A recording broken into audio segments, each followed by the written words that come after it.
लेकिन सरकार इतनी बेशर्म है, इतनी बेदर्द है कि 18 बच्चों की मौत से फर्क नहीं पड़ रहा, इनको इतने सारे किसान मर गए उससे फर्क नहीं पड़ रहा। पेपर लीक होते हैं, होते नहीं है, करवाए जाते हैं। क्यों? क्योंकि इन्हें सब चीजों पर कब्जा चाहिए, नीट पर भी इनका कब्जा चाहिए, जो मेडिसिन में डॉक्टर पढ़ेंगे वो भी इनके अपने होने चाहिए, जो IAS बनेंगे वो भी अपने होने चाहिए, जो यूनिवर्सिटीज में प्रोफेसर होंगे वो भी इनके अपने होने चाहिए। आज ये पेपर लीक प्लानिंग के तहत हो रहा है, पहले इंसिडेंटली होता था। ये सरकार पर्यावरण को बर्बाद करने की सुपारी ले ली है। ये पर्यावरण बर्बाद 150 करोड़ पेड़ काटे जा रहे हैं। माँ के नाम पेड़ लगाएंगे, लाखों पेड़ काटेंगे और एक पेड़ लगा देंगे, आरे जंगल को साफ कर देंगे, छत्तीसगढ़ के जंगल साफ कर देंगे, झारखंड के जंगल साफ कर देंगे, दिल्ली में जो बचे कुछ रिच एरिया थे उसको साफ कर देंगे। विकास क्या पत्थरों से होगा? पत्थर खाओगे क्या? सांस नहीं चाहिए, हवा नहीं चाहिए सांस लेने की। जागरण लाइव में आपका स्वागत है। जंतर मंतर पे हैं और यहाँ पे CJP का जो प्रोटेस्ट चल रहा है, जो छात्र आंदोलन चल रहा है, उसका आज एक राउंड है और देश भर से तमाम युवा छात्र और समाज सेवी यहाँ पे पहुंच रहे हैं। हमारे साथ शारदा मैम हैं। कैसे देख रहे हैं मैम? अभी तक तो कुछ सुखबुगाहट नहीं है सरकार को। देखिए, सरकार प्रिटेंड कर रही है कि उन्हें फर्क नहीं पड़ रहा, लेकिन फर्क पड़ रहा है। फर्क किस लिए पड़ रहा है कि अब इन्हें रीशफल करने की, अपने जो इनका मंत्रिमंडल है उसको रीशफल करने की जरूरत क्यों आन पड़ी? अगर इन पे फर्क नहीं पड़ रहा था तो अभी जैसे कि सुन रहे हैं कि ये बहुत सारे मंत्रियों की छुट्टी करने जा रहे हैं, मतलब दे वांट टू शो कि हमें कोई फर्क नहीं पड़ रहा, लेकिन असल में फर्क पड़ रहा है क्योंकि पूरे देश में आंदोलन चल रहा है।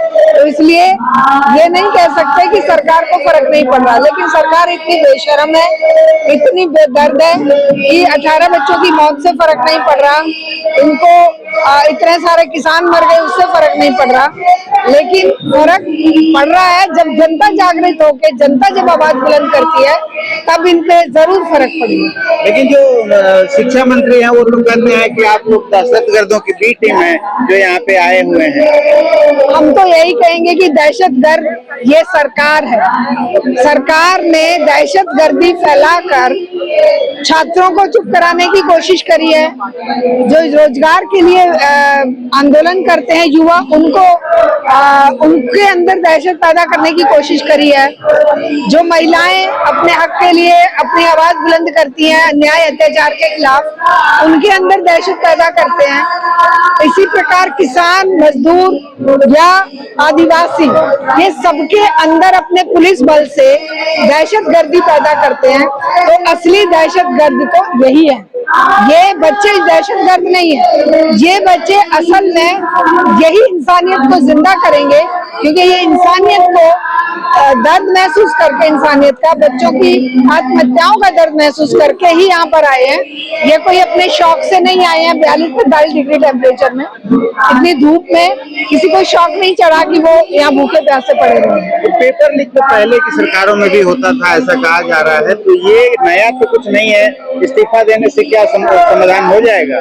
देखिए, पेपर लीक पहले भी होता था, ये बात ठीक है, लेकिन पहले जो पेपर लीक होते थे एक लिमिट में होते थे और जो जिम्मेदार होता था वो तुरंत इस्तीफा दे देता था। आज क्या हो रहा है? आज पेपर लीक होते हैं, होते नहीं है, करवाए जाते हैं। क्यों? क्योंकि इन्हें सब चीजों पर कब्जा चाहिए, नीट पर भी इनका कब्जा चाहिए, जो मेडिसिन में डॉक्टर पढ़ेंगे वो भी इनके अपने होने चाहिए, जो IAS बनेंगे वो भी अपने होने चाहिए, जो यूनिवर्सिटीज में प्रोफेसर होंगे वो भी इनके अपने होने चाहिए। आज ये पेपर लीक प्लानिंग के तहत हो रहा है, पहले इंसिडेंटली होता था, पहले भ्रष्टाचार के कारण होता था, अब ये एक संस्थागत रूप से प्लानिंग के तहत पेपर लीक होते हैं। व्यापम घोटाले के बारे में आपने सुना होगा ना, महाराष्ट्र इसमें MP में हुआ था, वैसा ही ये भी है कि यहाँ पूरा संगठन लगा हुआ है कि हमारे बच्चे हमारे ही डॉक्टर बने, हमारे ही बच्चे CUT का हो, चाहे नेट का हो, चाहे वो SSC का हो, UPSC का हो, किसी का भी हो, हमारे ही लोग सत्ता में पहुंचे, प्रोफेसर भी वही बने और डॉक्टर भी वही। 12 साल में 90 पेपर लगभग लीक हुए हैं, तो इतनी मजबूत सरकार है, पेपर लीक क्यों रोक नहीं पा रही है? अभी प्रधानमंत्री जी को अवार्ड भी मिला है सेशंस में। अवार्ड तो वो थप्पे मार के छपवा के ले लेते हैं। एक दिल्ली के किसी मोहल्ले जितनी आबादी वाला एक देश, और उस देश का जो उनको मिला है वो भी स्पेलिंग गलत है, और वो पता नहीं कैसी भगदड़ में जल्दी में बनवाया, जैसे कि इजराइल का लेकर आए थे कि वहां पर वो अवार्ड ना पहले किसी को मिला और ना आगे किसी को मिलेगा, बस उनके लिए छपा और वो उसके बाद प्रेस बंद हो गई, उसके बाद संसद ने उसको निरस्त कर दिया। तो ऐसे अवार्ड ये लेकर आते हैं। एक 150 करोड़ की आबादी वाले इतने बड़े देश का जो विश्व गुरु होने का दावा करता है मोदी, उस देश का प्रधानमंत्री वहाँ छोटे से मतलब एक कण जो भारत के सामने कण के समान है हिंद महासागर में, उस देश के पास जाकर या तो अडानी के लिए बिजनेस ढूंढने जाते हैं या अवार्ड लेने जाते हैं। देश समस्याओं से घिरा है, बच्चे यहाँ सड़कों पे पड़े हैं और मोदी वहाँ पर मेहमान नवाजी का फायदा उठाते हैं और अपने अवार्ड जीतते हैं। तो इस तरह के अवार्ड देश की बदनामी करवाते हैं, देश सम्मान नहीं है। देश का सम्मान तब होता है जब देश के अंदर की समस्याओं को खत्म करके कोई हमारी शक्ति के आधार पर हमारे सम्मान को आगे बढ़ाते हैं। पर्यावरण के संरक्षण के लिए मोदी जी को सम्मानित किया गया है और 180 में से 178वें नंबर पे भारत है पर्यावरण संरक्षण में। 100 गर्म देशों में शहरों में 90 शहर भारत के हैं। तो ये किस तरह से देखिए, भारत का अगर इतिहास आप देखेंगे तो भारत पर्यावरण का संरक्षण रहा है, लेकिन आज भारत में ये सरकार पर्यावरण को बर्बाद करने की सुपारी ले ली है। ये पर्यावरण बर्बाद 150 करोड़ पेड़ काटे जा रहे हैं, जानते हैं आप? वो अंडमान निकोबार में पेड़ काटने का ठेका अडानी को दे दिया गया है।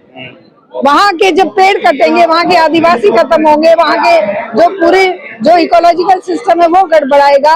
तो ये क्या इसको अवार्ड मिलने के काम है? तो कुल मिलाकर ये बात कि हमारा देश पर्यावरण की रक्षा के लिए अवार्ड मिल रहा है, बकवास है, झूठ है, फरेब है। दिल्ली में ही कितने पेड़ काट दिए हैं? 4,000-4,500 पेड़ तो केवल ये बनाने के लिए, संसद भवन बनाने के लिए। विकास होगा तो पेड़ तो कटेंगे ना। देखिए ऐसा माँ के नाम से, हाँ, माँ के नाम पेड़ लगाएंगे, लाखों पेड़ काटेंगे और एक पेड़ लगा देंगे। आरे जंगल को साफ कर देंगे, छत्तीसगढ़ के जंगल साफ कर देंगे, झारखंड के जंगल साफ कर देंगे, दिल्ली में जो बचे कुछ रिच एरिया थे उसको साफ कर देंगे। विकास क्या पत्थरों से होगा? पत्थर खाओगे क्या? सांस नहीं चाहिए, हवा नहीं चाहिए सांस लेने के लिए, ऑक्सीजन नहीं चाहिए? अभी कोरोना में ऑक्सीजन नहीं मिली थी तो लाखों लोग मरे थे, वो नहीं चाहिए क्या? तुम्हें क्या खाली विकास? पत्थर चाहिए? पत्थरों को खाएंगे, पत्थरों को ही अपने सर में मारेंगे। पत्थर जब रहेंगे तो क्या सांस आ जाएगा पत्थरों में? पॉल्यूशन से ये देश हाहाकार कर रहा है, चारों तरफ जो है वो गर्मी बढ़ती जा रही है, तापमान बढ़ता जा रहा है और ये कह रहे हैं कि हम पर्यावरण के संरक्षण के लिए अवार्ड पा रहे हैं। शर्म से डूब मरना चाहिए। वो आदिवासियों के घरों को तोड़ के कभी रामदेव से तुड़वाते हैं, कभी रामदेव को उत्तराखंड में लाखों एकड़, हजारों एकड़ जमीन देने के नाम पे कटवाते हैं, पेड़ कटवाते हैं, कभी ये इस पे आरे के जंगलों को तहस नहस कर देते हैं। छत्तीसगढ़ के लोग आदिवासी बेचारे मर गए हैं अपनी आवाज उठाते उठाते। उधर अरावली को नष्ट करने के लिए सुप्रीम कोर्ट आदेश दे दिया था, वो तो जनता ने दबाव डाला तो वो वापस हुआ। तो कहाँ पर्यावरण सुरक्षित हो रहा है? यहाँ जितनी गंदी हवा पूरे विश्व में कहीं नहीं है। यहाँ की जितनी पॉल्यूटेड हवा है, बच्चे जब बाहर जाते हैं, हम लोग भी जब बाहर के देशों में जाते हैं तो पता चलता है कि वहाँ की हवा कितनी साफ है और यहाँ कितना जहर है। यहाँ आसमान के तारे तक दिखाई नहीं देते। तो इस पूरी की पूरी व्यवस्था को पूंजीपति चला रहे हैं। पूंजीपतियों का मुनाफा चाहे शिक्षा बेचकर हो, पेपर लीक कराकर हो, पेड़ काट कर हो, देश का इकोलॉजिकल सिस्टम बर्बाद करके हो, आदिवासियों को खत्म करके हो, दिल्ली में बुलडोजर चला के हो, पूंजीपतियों का फायदा इस सरकार को करना है। क्योंकि सरकार तो पूंजीपति चला रही है, तो उनके मोहरे हैं, ये तो उनकी कठपुतलियां हैं।